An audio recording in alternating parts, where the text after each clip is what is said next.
You ever see a Toyota with 300,000 miles on the odometer and think, man, they just don't build them like that anymore?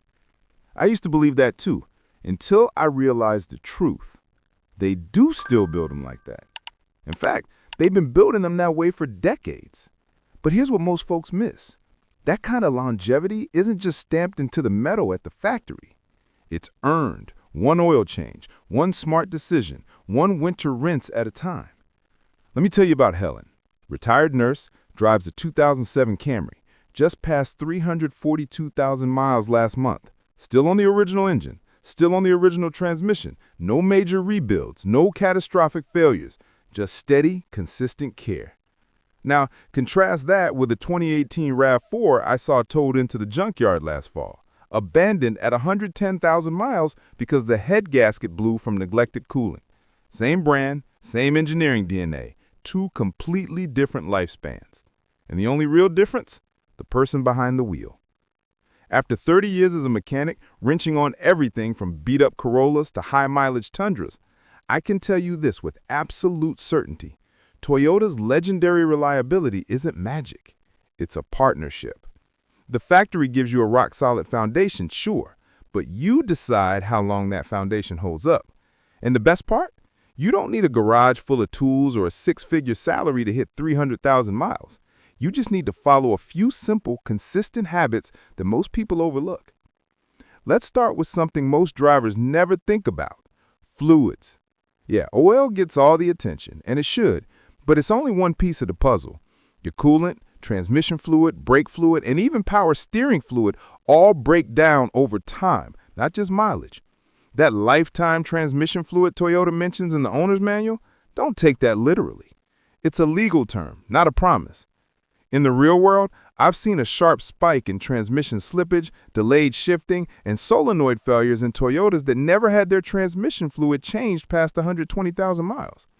Coolant turns acidic as it ages, eating away at gaskets, heater cores, and even aluminum engine components. And brake fluid? It's hygroscopic, meaning it sucks moisture out of the air like a sponge. Over time, that water lowers the fluid's boiling point, which can lead to spongy brakes or worse, vapor lock under heavy use. Every 60,000 miles, or every 5 years, whichever comes first, flush and refill all your critical fluids with Toyota spec or equivalent. It's cheap insurance against a repair bill that could cost you $3,000 or more. But that's not all. Even if your fluids are perfect, your belts and hoses could be ticking bombs. Older Camrys, Tacomas, and 4Runners use timing belts, and if that thing snaps while you're cruising down the highway, you're looking at bent valves, damaged pistons, and a $2,500 engine job, minimum. Newer models switch to timing chains, which last longer, but they're not invincible. And don't forget the serpentine belt, tensioners, and cooling hoses. Rubber degrades silently. I've seen hoses that looked fine in the shop burst under pressure on a hot summer day because the inner lining had delaminated. In places like Texas, Arizona, or Florida, where heat bakes your engine bay day after day, rubber wears out twice as fast. My rule of thumb, replace all belts and major hoses between 90,000 and 100,000 miles, even if they look okay. Because by the time they look bad, you're already on borrowed time. And here's where things get really surprising. Rust kills more Toyotas than engine failure. You hear Toyota equals bulletproof, but drive through the Rust Belt, the Midwest, or anywhere they soft the roads in winter, and you'll see frames crumbling, brake lines snapping from corrosion, and suspension mounts disintegrating, all while the engine still purrs like it just rolled off the line. After winter, take 10 minutes and give your undercarriage a good rinse with a garden hose. Mud, salt, and road grime trap moisture against metal, and once rust starts, it spreads like wildfire underneath paint and plastic cladding. A simple annual rust-proofing treatment, oil-based, not wax, on your frame rails, rocker panels, and wheel wells can easily add 50,000 miles to your car's life. Don't wait until you see holes or hear creaks. By then, the damage is already structural. Now, let's talk about how you drive, because your habits behind the wheel matter more than you think. Short trips, especially under 10 miles, are brutal on any engine, but especially on modern direct injection Toyotas. Why? Because the engine never fully warms up. Moisture from combustion doesn't get burned off, fuel dilutes the oil in the crankcase, and carbon builds up on intake valves and fuel injectors. If most of your driving is stop-and-go errands around town, try to take one 30-minute highway drive per week. It heats everything up, burns off contaminants, and keeps your engine breathing clean. And when you start your car on a cold morning, don't stomp the gas. Let it idle for 30 seconds, just enough for oil pressure to build, then drive gently until the temperature gauge starts to move. Lugging the engine at low RPM under heavy load, like climbing a steep hill in too high of a gear, strains bearings and accelerates wear. On long downhill stretches, use engine braking instead of riding the brakes. It saves your brake pads and keeps your engine running in its optimal range. But modern Toyotas aren't just mechanical machines, they're rolling computers. And that means your electrical system plays a bigger role than ever. A weak battery or a corroded ground strap can cause all kinds of ghost problems. Check engine lights that come and go, erratic shifting, even the car refusing to start for no reason apparent. I've spent hours diagnosing faulty ECUs only to find a green, crusty ground wire under the battery tray. Once a year, pop the hood, clean your battery terminals with a wire brush, and make sure all ground points are tight and free of rust. Test your battery's health with a load tester. Most auto parts stores do it for free. A stable 12.6 volts at rest keeps your sensors honest, your fuel trims accurate, and your computer from throwing phantom codes. And here's one that catches even seasoned drivers off guard. Not all replacement parts are created equal.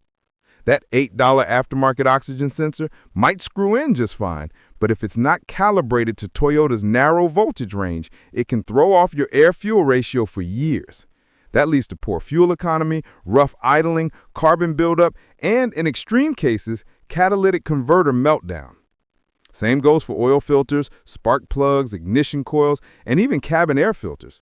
Genuine Toyota parts, or OEM spec brands like Denso, NGK, or Aisin, are engineered to work with your car's systems, not just fit in the hole.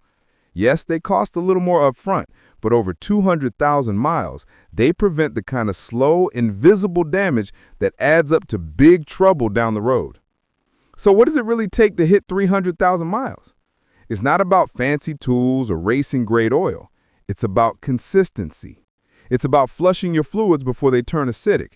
It's about replacing belts before they snap. It's about rinsing salt off your frame and spring. It's about driving like you plan to keep the car forever, because if you do, you probably will. It's about cleaning your battery terminals once a year and using parts that match the factory standards. Because here's the truth they don't put in the commercials. Your Toyota isn't magically built to last 300,000 miles. It's built to last as long as you care for it. Treat it like a long-term partner, not a disposable appliance, and it'll carry you farther than you ever imagined. I've seen Land Cruisers cross deserts, Tacomas haul trailers across the country, and Camrys drop off kids at college for the third generation, all because someone decided to do the small things, consistently. If you're already past 200,000 miles on your Toyota, I want to hear about it. Drop a comment below. Hit that like button if you believe cars should be kept, not tossed after a few years. And if you haven't already, subscribe to the channel, because next week, I'm exposing the 3 minor warning signs most owners ignore that almost always lead to major engine failure. Things like a faint ticking noise, a slight drop in coolant level, or a check engine light that goes away on its own. Spoiler, none of them are normal. Stay sharp, stay consistent, and remember this: 300,000 miles isn't a miracle. It's a choice.